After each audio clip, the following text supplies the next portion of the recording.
Hey everyone, Caleb with Antique Book Collective, and today I'm getting to you guys with reseller rule number 2. So reseller rule number 2, guys, is be decisive, and it actually sort of feeds off of reseller rule number 1. So reseller rule number 1, if you guys remember, is don't sweat the small stuff, and the reason why that feeds on to number 2 is when you guys are sweating the small stuff, it just piles onto you, and when you get stuff piling onto you, that's all your concerns, and those concerns can help hinder your ability to actually act. And when you aren't able to act decisively, it actually hurts your business. So it does feed into it. They do sort of like go together, but at the same time, they are also separate sort of things. So with that said, that's my little reference to that, but on to being decisive. So guys, being decisive is a very important thing in business in general, and it's important for relationships, and it's important for driving, it's important for everything. Like, we all know that one person who knows that they need to get into the right lane to do their exit that's in 30 feet, but we know the people that are for some reason indecisive and don't decide to take that exit turn until they are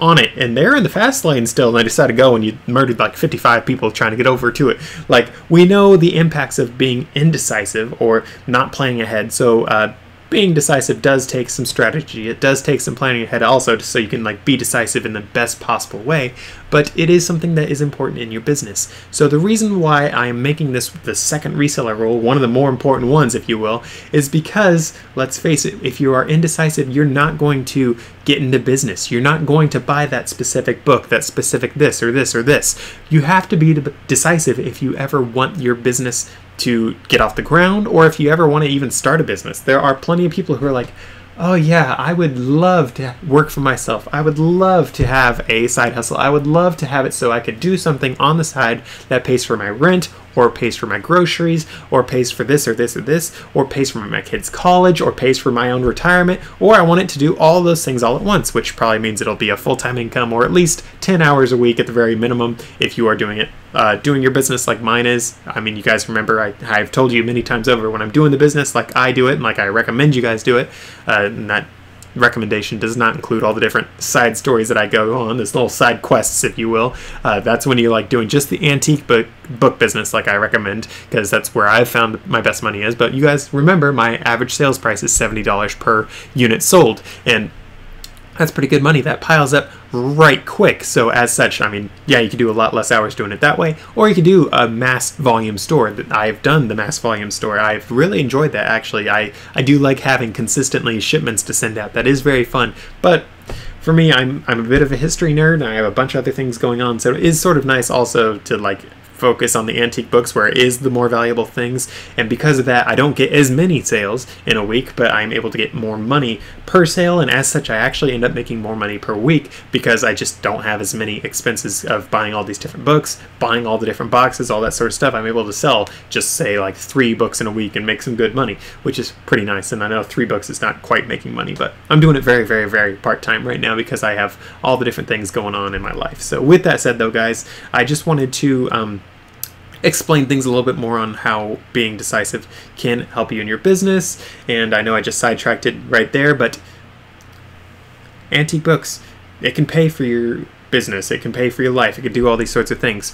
But you don't have to do antique books. You can do toolboxes, you can do tools, you can do fishing gear, you can do gold, silver, all these sorts of things. There's a million and 5 things that you can sell. There's probably actually more than that if we're being honest, but there are a lot of things that people specialize in. I'm sure people could specialize in just buying office supply on clearance and then selling that on eBay. There's a lot of things that you guys can do, and that's a lot of options. That's a lot of, oh, I could do this, I could do this, I could do this. Oh, what if I sell just like keyboard keys for laptops? What if I sell just like disc burners? What if I do this? What if I do this? I mean, there's a lot of options, and eventually that gets back to rule number 1, don't sweat the small stuff. You get a lot of small stuff piling you down as you get all these ideas, and then you're indecisive. So guys, you really have to learn to be decisive. That's why for me, in my business, I recommend just antique books. That way it sort of cuts out all the different options for all these different people that want to get into the business. It's like, okay, I'm not selling books in general, I'm selling antique books. And another reason why I say the antique book business is because you can do it with just your phone. You get your phone, you look it up on eBay, you have it.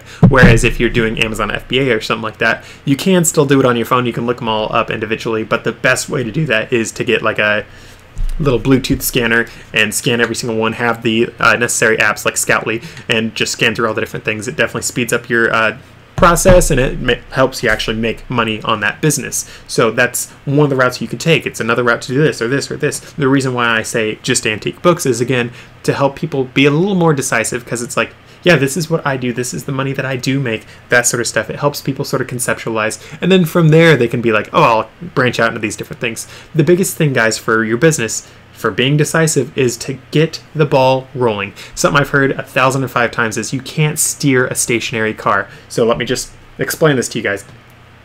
If you wiggle the steering wheel on your car and you're going 100 miles an hour, your car is going to move. It's going to go wee, and then it's going to go all over the board. But if you're not moving, you wiggle it all you want. You're not moving, you're not steering where you go.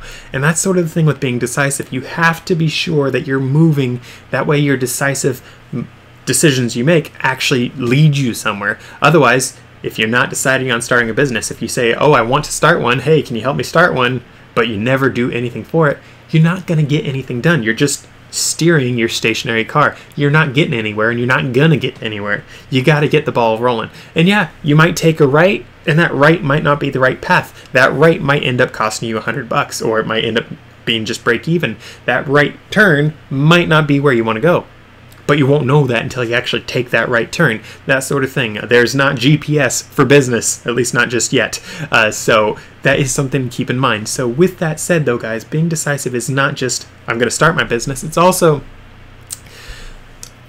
so Mr. Bookseller, I see that you're selling that book right there for $150. I'm a bookseller too, and I know that you've had that book for a little while.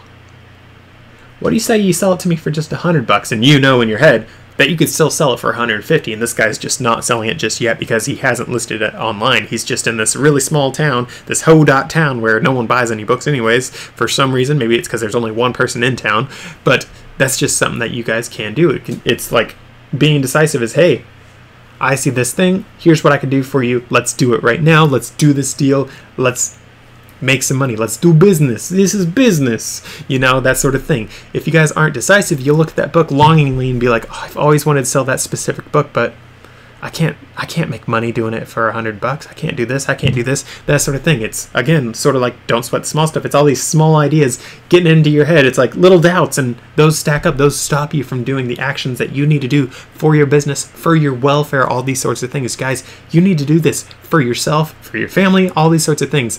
Just setting around, if you will, and doing nothing, it doesn't help you. It doesn't help anyone, honestly. All it helps is Mr. Amazon Jeff Bezos to sell more books without you, because he's selling books with or without you doing your thing. You might as well capitalize on people who want to read books, people who want to have these antique books or these vintage books or comic books or this or this or this. There's so many things that you guys can do. When you are buying and selling things to people, if they're buying it, that means they see the value in it. That means you are helping society. They see the value in what you're doing, and they are providing you with monies in return for the effort that you put forth. That is something that is imperative to capitalism, is that exchange. So with that said, though, guys, that is something that is very important for being decisive. It's sometimes you have to work on actually buying that thing. Sometimes you have to work, for me, I've mentioned in other videos, I sometimes drive hundreds of miles, like not just like, 200 miles. I'm talking like 400 miles plus to go to some of these different book sales in order to help my business, in order to help myself, in order to do all these sorts of things. I drive that. That is a very, very, very decisive move for me to go and do, and it's something that I don't necessarily recommend everyone do if they're brand spanking new, but it is something that you guys can do, and I would recommend, if I was recommending, but I'm not, wink wink, that people do try that out at least once or twice. Of course, do your homework ahead of time. I have several videos actually on that, of doing your homework ahead of time and how that's important to actually help you make money, but that is something that you guys can and should do in business, is be decisive. Go to that one place. Sometimes for me, I look at different estate sales and I'm like, I don't see any photos of books in this estate sale, because I look them up online. I don't see any photos of these that have any books, but judging by this, and this, I suspect this person has books. And that is actually something I've had to do quite a few times, because not every estate sale takes pictures of books, because a lot of them don't see the value in books. And generally, if they don't do that, guys, this is a pro tip, if they don't post pictures of these books, sometimes they want dirt cheap for them. Sometimes it's like, oh yeah, 10 cents a book, or take 20 for $5. It's like, yes, please. And sometimes these book collections guys are very, very nice, and they can make you a ton of money. And it's just because people do not always see the value in books, because they don't do YouTube of Antique Book Collective. They don't do the YouTube following of the Used Book Guy or any of the other people that we follow that actually talk about the monies behind it. And they don't, let's face it, guys, talking about being decisive, not sweating the small stuff, that sort of thing. Not everyone talks about just sort of like the mental game of it and the stresses of it and the fun parts and the bad parts and just the journey of it. So if you guys do want to see someone that actually talks about the journey of book selling as well, there's actually another channel. It's from a lady called Mel. Her channel is Back from Burnout. I would highly recommend her. She has a book selling business of her own on eBay. She has a YouTube channel. Again, that's Back from Burnout. I would recommend following that channel as well. I also recommend following Mike from the Used Book Guy, Curator of the Lost. That's another good channel for you guys to follow. There are quite a few good ones to follow. The Small Town Bookseller, sorry. He has a good channel as well, where he just talks about the business of selling books, and I think Mel does the best of talking about the journey of it.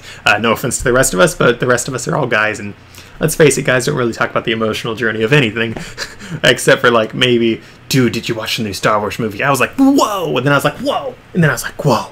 You know, that's the extent of guys talking about emotion, let's be honest. But with that said, though, guys, being decisive, that is an important thing for every aspect of life. If you are always indecisive, if you are unable or incapable of actually acting, oftentimes you end up missing out on so many of the best things in life. You miss out on dating that girl that you always liked. You miss out on buying that one car that was for sale that you were like, oh, maybe someday. I mean, you miss out on every single fun thing in life. So with that said, though, guys, I hope that this video, it's as convoluted as always, but I hope it wasn't too convoluted. I hope it was helpful to get you guys thinking, okay, I do need to get the ball rolling on my book business right now, because if I don't right now, there's a good chance that I never will. So with that said and done, though, guys, I hope that was helpful.